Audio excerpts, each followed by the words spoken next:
Napunit o naputol ba ang pins ng flower horn mo? Don't you worry. Ito'y gumagaling pero para bumalik ito sa dati, kailangan mong malaman kung ano ang naging sanhi ng pagka-damage nito dahil nakabase dito ang dapat mong gawin para ito'y gumaling or bumalik sa dati. Una, maaring na-damage ang pins ng flower horn mo dahil sa pakikipag-away sa kapwa nito flower horn or sa ibang fish na kasama niya sa isang tank. Kung mapapansin mo agad at maaagapan, water change lang naman ang katapat nito at kusa na itong gagaling at babalik sa dati.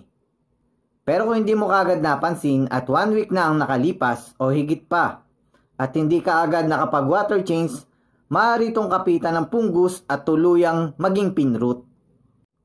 Hindi naman ito nakamamatay pero pinipigilan ito ang pagtubo or pagbalik ng pins sa dati.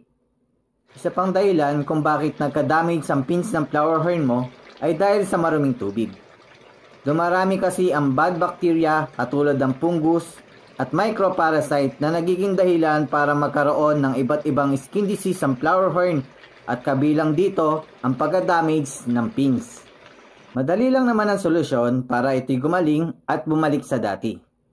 Una, mag-water change ka at least 40% at lagay mo ng rock salt.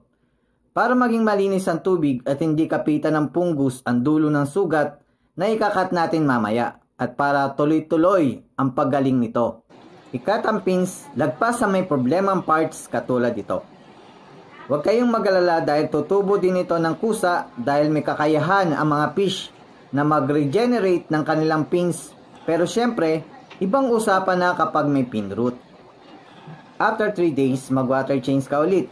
At least 30% at lagyan mo ng rock salt, 1 kutsara sa kada 20 galon para magtuloy-tuloy ang pagaling ng sugat. Ulitin mo lang ang proseso every 3 days at gagaling na yan ang kusa within 3 weeks.